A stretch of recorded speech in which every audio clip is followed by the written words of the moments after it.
Walters is back for another season as the official bar of the Nats Chat podcast. Walters is the best spot to go before and after home games, located at the southeast corner of Capitol and N Streets, right across the street from the ballpark. Ward deep in the box, stands very much open. The pitch, swinging a long drive down the left field line. If it's fair, it's big trouble. It's toward the corner. It's back there, and it is fair. It's gone. Tucked it around the foul pole for a two-run shot, and that is number 20 for Ward. The Angels have two two-run homers in the inning. They have a 5-2 lead. Now the set, the pitch. Swinging a line drive, out of the reach of the leaping second baseman Moore, a base hit into right center field. Rounding third is Nathaniel Lowe. He'll come in to score, and the rookie Dalen Lyle drives in his fourth run in the big leagues and gives the Nationals the lead here in the top of the fifth. 3 runs home in the inning, and it's now the Nationals 8 and the Angels 7. Renifo, edge of the grass at third to the right of the cutout of the pitch. Swung on. Line drive center field. Base hit into left center. Adams scores. Rounding third, Young. He'll score as the center fielder Adele gets it in. Stopping at second is Wood, and on at first with a 2-run single to left center is Luis Garcia Jr. You can hear that Nationals dugout fired up. Garcia comes up with a big hit, and the Nats have put up a big number. 4 runs home here in the top of the 9th inning to extend what was a 1-run lead. It's now the Nationals 15 and the Angels 9. And welcome to Nats Chat, along with MASNsports.com Nationals insider Mark Zuckerman, who is at Angel Stadium in Anaheim, California. I'm Al Galdi, host of the Al Galdi podcast. If you stayed up late to watch the Nats late night on Friday night, man, were you rewarded a wild 15-9 win at the Los Angeles Angels in Game 1 of a 3-game series. The 15 runs, the most by the Nats in a regular season game since July 19th, 2021. You can find us on X at Nats_chat. You can find us on Blue Sky at Nats Chat Podcast. You can email us, natschatpodcast@gmail.com. You can check out our website too, natschatpodcast.com, at which you can purchase a Nats Chat podcast t-shirt. So the Nats in this game on Friday night were spectacular offensively. 15 runs, 19 hits, 6 walks. The Nats went 8 for 22 with runners in scoring position. The 19 hits, a home run, 5 doubles, and 13 singles. The Nats scored at least 1 run in 7 of the 9 innings. The only innings in which the Nats did not score were the top of the first and the top of the third. Now, also in this game was a rather bad outing by starting pitcher Jake Irvin. We also in this game had some sloppiness by the Nats, but wouldn't you know it, we end this game, a game again that the Nats won 15-9, got really good bullpen work from the Nats. 4 Nats relievers officially combined for 4 2/3 scoreless innings. Mark, that might be the wackiest aspect of this wacky game, that with all that happened, the Nats bullpen actually proved key in this victory. I was 100% convinced, Al, that this game was going to come down to Kyle Finnegan in the 9th inning, either hanging on for dear life to get the save or potentially, giving up a walk-off homer to Mike Trout. And while Finnegan did warm up at one point, he was never needed because the offense kept going and the bullpen guys in front of Finnegan absolutely got the job done. Brad Lord, Jose A. Ferrer in particular, and then Zach Brixey in the 9th. This was such a strange game. They did so many of those little things that Davey Martinez loves to talk about wrong, and yet they scored more runs than they have in 4 years. And as you said, got lights out bullpen work. This is a game that I don't think makes a lot of sense, but if you're the Nationals, you will happily take it, especially on the heels of a 1-0 loss the other day. And with the offense in this game, it was as sustained as any offensive effort from this team this season. We've talked about the team at times scoring early and then not doing much the rest of the game. There have been games in which the opposite has been in effect. The Nats don't do much for the bulk of the game and then maybe do a decent amount as the game goes on. But in this game, like I said, that the Nats scored at least 1 run in 7 of the 9 innings. This was constant. I mean, the Nats just hammered whoever was on the mound for the Angels in this game. 6 consecutive innings they scored from, the 4th through the 9th. All 9 members of the lineup. And this is the same lineup that had 3 singles and no walks the other day in San Diego. Exact same lineup. All 9 starters had at least 1 hit and at least 1 RBI. I don't know if I've ever seen a game where everybody in the lineup drove in, at least to run. Everybody in the lineup reached base multiple times. 7 of the 9 players had multiple hits in the game. It makes such a difference when you can get production from the bottom half of your lineup. And we know that's been an issue a lot of the times this year. They may get it from Abrams and Wood and Garcia and sometimes Nathaniel Lowe at the top of the lineup. But when you're getting it from Josh Bell, Brady House, Dalen Lyle, Riley Adams, and Jacob Young, they all contributed to this. It just changes the dynamic completely. And not to suggest that they should be able to do this on a nightly basis, but you'd like to think they could get some of that kind of production more regularly from the guys who, quite frankly, have not done it enough this year. And you see what a difference it makes when you have 1 through 9 is a legitimate threat and is coming through. It was a thing of beauty to see this happen tonight. It was almost comical. I mean, you had 3 Nats, each with 3 hits. You had 4 other Nats, each with 2 hits. And James Wood actually didn't have that big of a game. He had a good game, but it's not like Wood had some monstrous performance in this game. The Nats just got really good production from a number of other players in this game. So C.J. Abrams, he is the Nats starting shortstop and number 1 batter, went 3 for 6 with an RBI single, 2 other singles, and a stolen base. Now, he on his RBI single got thrown out in an attempt to advance to second base, and there will be some sloppiness that you'll hear about as we discuss this game. I mentioned James Wood. He is the Nats starting left fielder and number 2 batter, went 1 for 2 with a single, 3 walks, an RBI sac fly, and a stolen base. Luis Garcia Jr., who has been really good here lately, he is the Nats starting second baseman and number 3 batter, 3 for 6 with a 2-run single and 2 other singles. Did commit a fielding error in the Angels, a 2-run fifth. Again, sloppiness. Brady House, he is the Nats starting third baseman and number 6 batter, 2 for 4, RBI double, single, and a walk. Nathaniel Lowe, another guy who's been really good lately. He is the Nats starting first baseman and cleanup batter, 3 for 6, 2 RBI doubles and a single.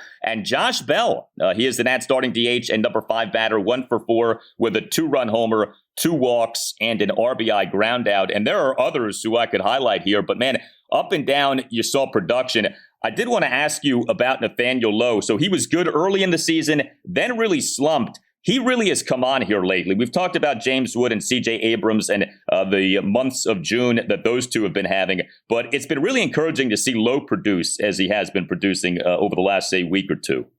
Yeah, they've needed it. And he is the guy more than anyone else who comes up with runners in scoring position and has a chance to have really impactful hits for this team. And you've seen that when they're not going well, usually he is not coming through for them. And in this one, delivered, a couple of times, 2 RBI doubles for him.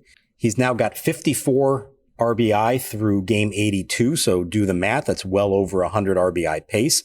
I know he hasn't been as consistent as you would like, but when he does come through with guys on base, guys in scoring position, it makes a huge difference for this team. If you're going to bat behind those 3, Abrams, Wood, and Garcia, you've got to come through for them. And Josh Bell, let's also point this out. He's starting to look a lot better again. Now, it's not that torrid power streak that he was on late last month in Seattle, but he is doing, more consistent damage. He hit an opposite field homer 420 feet. I don't care who you are, what you're going through at any point in the season. To do that is something special, and also showed the patience to draw a couple of walks as well. He's actually having a pretty good road trip. Homered from the right side of the plate in San Diego, the first right-handed homer he's hit this season.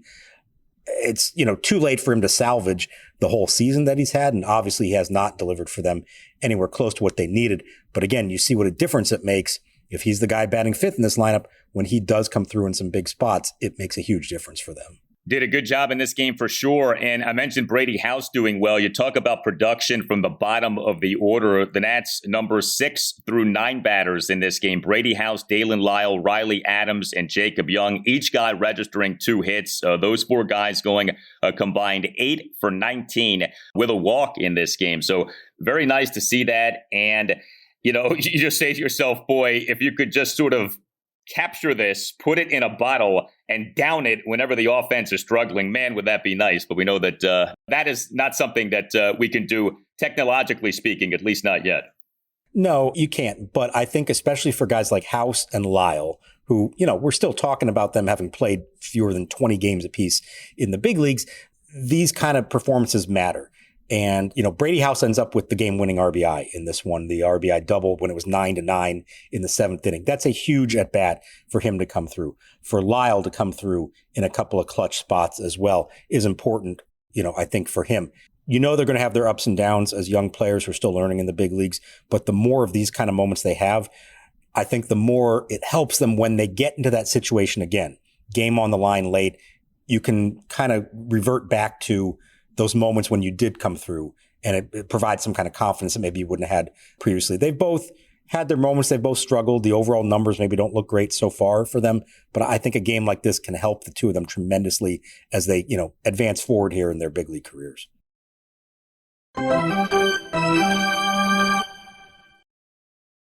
Hey, are you a law firm partner or associate looking to change firms for reasons such as compensation or a better platform? Mason Kalfas, he is the top legal recruiter in Washington, D.C. He wants to help you improve your career.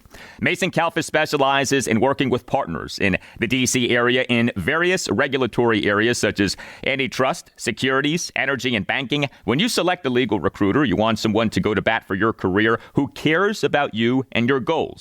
Mason has placed partners at most of the largest and most elite firms in the U.S. in D.C., New York, Chicago, Los Angeles, and other cities. He understands the process and how to improve your candidacy, compensation, and career trajectory. Mason and his team of 10 legal recruiters at Zenith Legal will get you the free agent contract that you deserve. He can't promise Juan Soto numbers, but Mason will maximize your value and keep the focus on your long-term goals. Don't get stuck in the minors or on a rebuilding team with cheap owners. Call Mason today at 202-486-3535.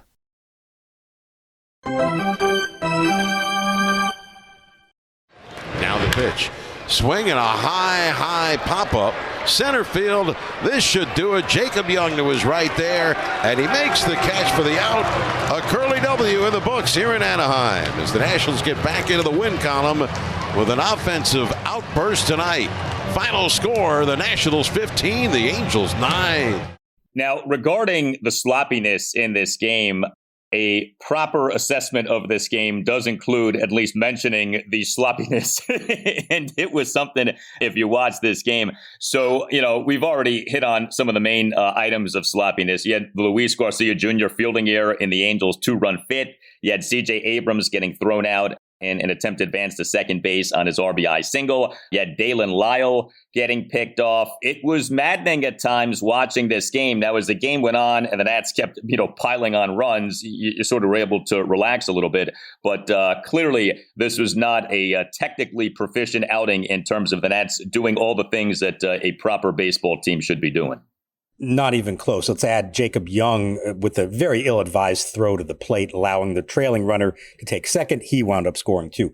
There is another version of this game in which they lose, and we are absolutely harping on those so-called little things that they did not do well and talking about how it cost them the game. There's too many of them to run through them all, but I want to talk about Garcia's error. That came at a critical moment in the game. And, everybody understands guys make errors. It's part of baseball. Nobody's perfect out there. The way this one looked, it looked like he was not ready for the ball to be hit to him in what would have been a critical double play situation. Now, to his credit, he came back. He turned a double play, I think, later in the inning. He had another really nice play later in the game. But the thing that's always been the case with Luis Garcia, he has got to keep himself engaged for every single pitch. You never know when the ball is going to come your way. And that one in particular looked like one of those moments where he was not ready for it. And you saw the slow, delayed reaction, did not put himself in a good position to try to make the play. It's a good thing that didn't cost them this game, because if it had, that's a big talking point and just the latest, as we've discussed, in a series of poor defensive plays by him this season. Yeah, and I've been thinking about the Luis Garcia Jr. defensive struggles. So there are plenty of other negatives with the Nats this season. I don't know that there's a more puzzling negative, though, than Garcia's defensive struggles, because he was good defensively last season. And that's not just an eye test thing. The metrics back that up. Like if you go by StatCast run value, Garcia for last regular season was at +4. He entered this game at -6. So that is a steep decline. And the other metrics back up Garcia having been really poor defensively this season. I don't think anyone would say that he doesn't have like the athleticism to play second base. And we saw him play the position in a smart, effective way last year. I don't get what has happened this year. And sometimes it might be, well, maybe the metrics are off. Sometimes a guy can just rate poorly with the metrics in one season. I don't really get that sense because in this case, the metrics match the eye test, which is that he hasn't been good defensively this season. And I don't know anyone who really has a good explanation for why that is the case. Last year, the improvement was legitimate. This year, the regression is legitimate. You cannot try to state otherwise. If you have watched these games over the last 2 seasons as we have, and if you see the numbers, it all backs it up as well. Like I said, I really think it's a matter of focus with him. Remember, they sent him down to the minors a couple years ago, and that was the thing they kept saying, we want you to go down there and work on your focus, on your preparation, on being ready for every single pitch. I think you've seen him regress in that department. And yes, that ultimately falls on him. It's his responsibility. But we talk about who's to blame for certain things. As a coaching staff, you have to get your guy ready to play. And when you spot these kind of consistent mistakes, you've got to keep pounding it in his head that that's not going to cut it. That's not good enough. Now, maybe it gets glossed over because they won this game and he did some good things at the plate. And as I said, he did make a couple of other nice defensive plays, but they've got to dip that in the bud. And whether that's, holding him more accountable to the point that maybe he doesn't start some games, or I don't think at this stage that you could, try to make a claim that he should be sent down to the minors because he's one of their most productive hitters. I don't think it's that extreme of a problem, but it is a problem. And to see the regression from year to year, somebody's got to get it through to him that this is not going to be acceptable.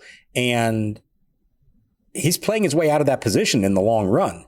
They may find a spot for him in the lineup, whether it's ultimately at first base or DH, because he is showing he can hit big league pitching. But if he doesn't clean up the defensive stuff, he's not going to last at second base for very long. So there was another negative in this Nationals 15-9 win at the Angels late night on Friday night, and that was starting pitcher Jake Irvin really getting rocked in this game. He officially allowed 9 runs, 8 earned in 4 1/3 innings. So Irvin gave up 9 hits, which were 3 homers, 2 doubles, and 4 singles. He issued 4 walks. He did record 5 strikeouts, so the strikeout was in effect. Threw 91 pitches, 54 strikes, 37 balls. But Irvin, just in this game, really had such a hard time. Now, it's funny. He's had these first inning struggles. He in this game did toss a scoreless bottom of the first, although that included a leaping backhanded catch by center fielder Jacob Young at the wall with a runner on first and 2 outs. So even the scoreless first inning, you could argue, should not have been a scoreless first inning. And then the run started. Irvin allowed a run on a leadoff homer in the bottom of the second, allowed 4 runs on a double, a walk, and 2 2-run homers in the bottom of the third, allowed 2 runs on 3 singles in the bottom of the fourth, and Irvin was charged with 2 runs, 1 earned in the bottom of the fifth, thanks in part to that fielding error by Luis Garcia Jr. That happened with reliever Cole Henry pitching in this game. It's troubling what is happening with Jake Irvin here, and it's not unlike what happened last season, although this is a little more condensed. But last season, he was very good, and then things really fell apart second half of the campaign. This season, he was good earlier in this pre-All-Star break portion of the season, but the numbers have really started to come tumbling down. Here's what you're looking at with Jake Irvin now. 17 starts. The ERA now is at 4.73. The whip is at 1.30. His ERA is worse than that of Mitchell Parker right now. Not good. I mean, Irvin, in theory, is the Nats' number 2 starter? Question mark. He's not pitching like that here lately. No, he's not. And I think the 2 culprits are home runs. That's now 19 that he has allowed this season in 17 starts. That is way too many, though we've seen in the past when he gets into trouble, a lot of times it's a home run. And the walks, which have not really been a problem for him overall, but certainly in this game, you have 4 of them. He was leadoff walks, falling behind guys, getting himself in trouble all throughout. Every time the Nats would score, he'd come right back and give the runs right back to them. I think, his curveball is his out pitch, but when he doesn't land it where it needs to be, it is very hittable. And you saw in this game a few of them that were right over the heart of the plate, and the Angels did some real damage with it. Now, that's something he's got to perfect. I don't know if it's there are times you want to just flip a curveball into the strike zone and get a cheap strike. But when they know it's coming, that doesn't work. So he's got to become less predictable with that and a little sharper with throwing them maybe at the knees or even starting it at the knees and having it drop so that they swing over it. The hanging breaking balls, I think, are a major reason for the 19 home runs he has now given up. It's really difficult to assess even now what the Nats have in Jake Irvin. And this is the third season in which we've seen him pitch at the major league level. And he's done enough good to keep you sort of interested and keep you hopeful, but there's been enough bad to where you can't be certain of anything with him. And I was thinking about this because we had the news off our conversation about Travis Sakura the other day that Sakura now has been promoted to Double-A Harrisburg. So that would put him on track in theory to be promoted to the majors at some point next season. And you think about what this rotation could be, right? With Mackenzie Gore, a hopefully healthy Josiah Gray, a rising Travis Sakura. And then I said to myself, do you include Jake Irvin in that mix? And I don't know the answer to that right now because, like I said, at times you feel really good about him, but the numbers are not particularly impressive when you look at him over his 3 seasons at the major league level with the Nats. And you see how things are sort of eroding right now this season as they did as last season went on. And, you can't just assume that this guy's going to be a fixture in the rotation moving forward. You hope that he can be. I think that he could be, but I think there's still a lot to be determined here. As we talked about so much with Mackenzie Gore last year and the difference this year in his ability to not let things spiral out of control against him. And that's both within an individual start and over a series of starts. You know that Gore had that rough stretch last summer where it looked like it was all falling apart, and then he found it, finished strong, and obviously this year has really put it all together. I know Jake Irvin doesn't have the upside that a Mackenzie Gore does, but I think the same philosophy applies here. You're not going to have your best stuff every night, but can you find a way to minimize it both within that start, and can you find a way to avoid these slumps over a series of starts? We saw Jake do that last summer. We're seeing him kind of in one of these stretches right now, although he was good against the Dodgers last time out. It's about consistency. When he throws strikes, when he has the effective curveball, he can be a real workhorse and give you 7 innings and give you a great chance to win. But even on the days when he doesn't have that, can he find a way to get the job done? I think that's that step that we just don't know yet. And that may ultimately determine whether he really is a consistent big league starter or whether he's going to be a guy who's sort of at the back end of the rotation and, in theory, in danger of losing his job at some point once they have more depth. But as much as Jake Irvin struggled in this game, he got picked up by the bullpen. Give the Nats bullpen credit. 4 Nats relievers officially combining for 4 2/3 scoreless innings. Cole Henry, he officially tossed 2/3 of a scoreless inning. Now, he and the Angels' 2-run fifth issued a 1-out walk to the first batter he faced to load the bases, and Henry in the bottom of the 6th gave up a leadoff double. But Brad Lord, 1 2/3 scoreless innings. That despite beginning the bottom of the 7th by giving up a single and issuing a walk. And Jose A. Ferrer, 1 1/3 perfect innings. And Zach Brixey, a perfect bottom of the 9th inning. The work of Lord, Ferrer, and Brixey ended up being huge in this game.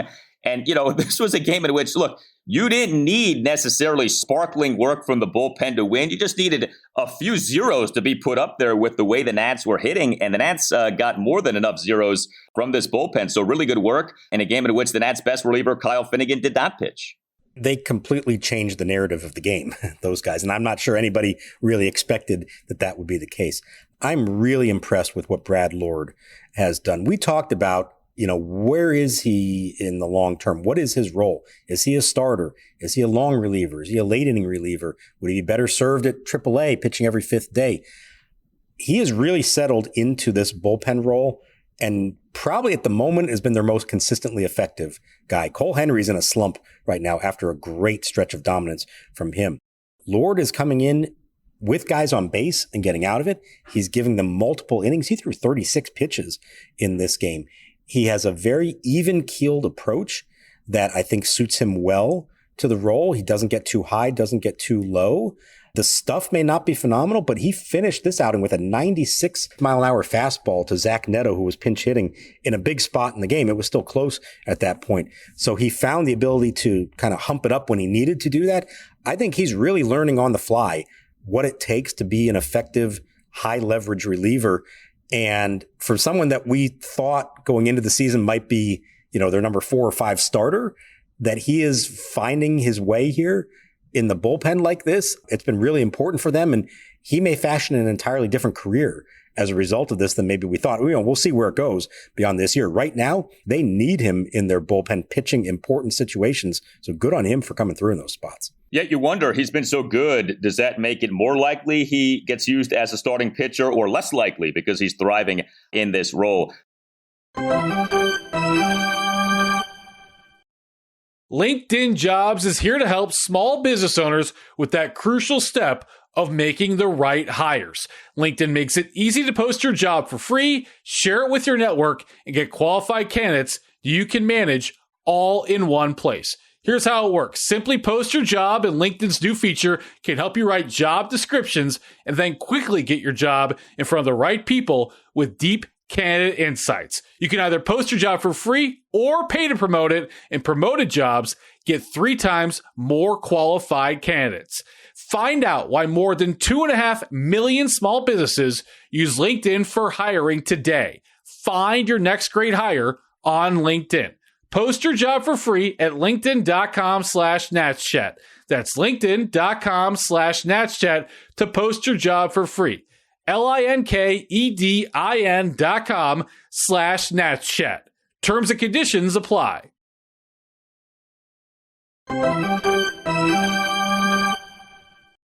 And the pitch, swing and a line drive to deep left. That's going to be down and into the corner for extra bases. Rounding third, House coming home. Rounding third, Lyle right behind. Oh, Lyle stops.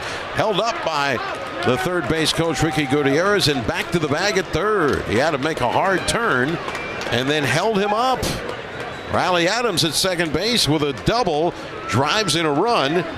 And that's his 9th RBI. The Nationals add on here in the 9th. It's now the Nationals 12 and the Angels 9. So some injury updates for the Nats on Friday.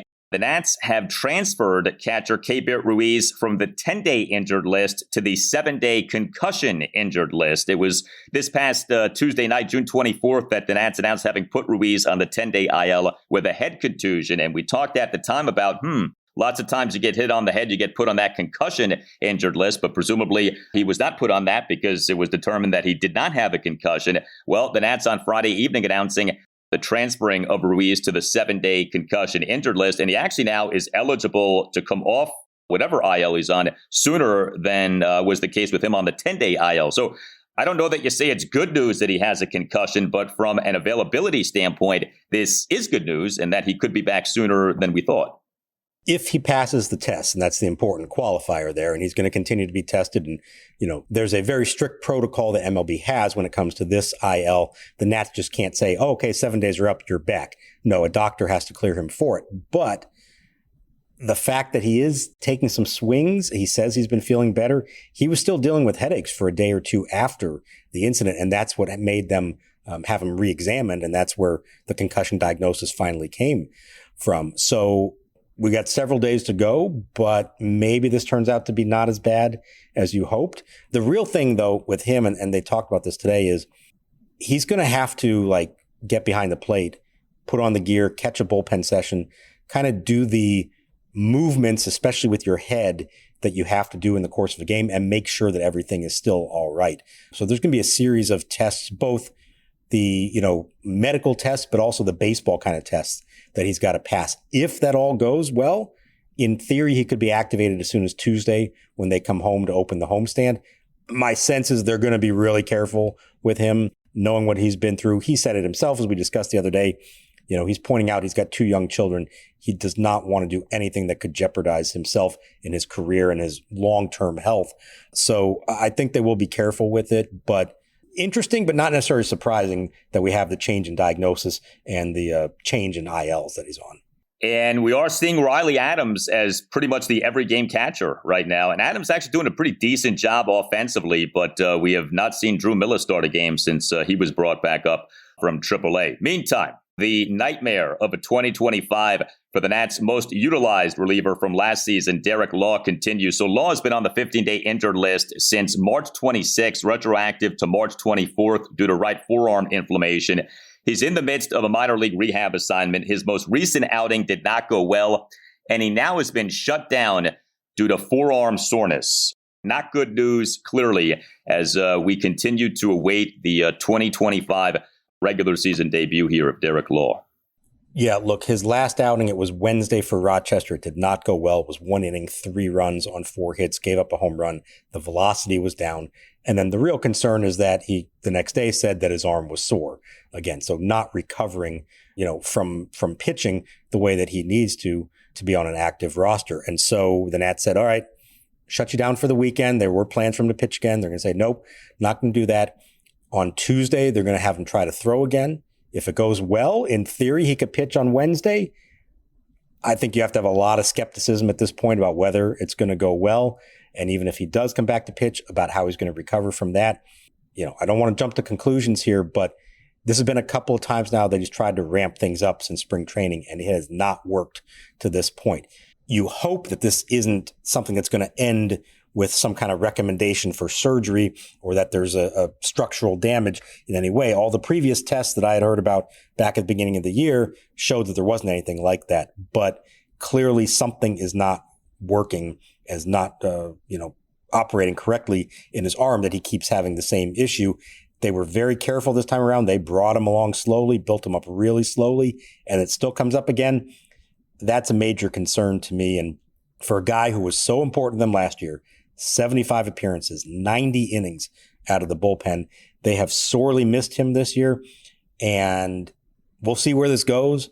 But there's a part of you that worries we may not even see him pitch this year if this continues down this path. Yeah, I mean, he's already missed more than half the season. He's not, a reliever who's like 22 years old. That's another aspect of all this. So, you hope for the best, certainly wish him well. But not trending in a very good direction right now. Game 2 for the Nats at the Angels late night on Saturday night, 9:38. Michael Soroka will be the Nats starting pitcher. And why not another outrageous offensive performance from the Nats in that game? We shall see. You tell us what you think. Hit us up on X at Nats_chat. You can find us on Blue Sky at Nats Chat Podcast. You can email the show, natschatpodcast@gmail.com. All Nationals radio highlights on Nats Chat are courtesy of 106.7 The Fan. For Mark Zuckerman, I'm Al Galdi. We thank you for listening, and we'll talk to you next time on the Nats Chat Podcast.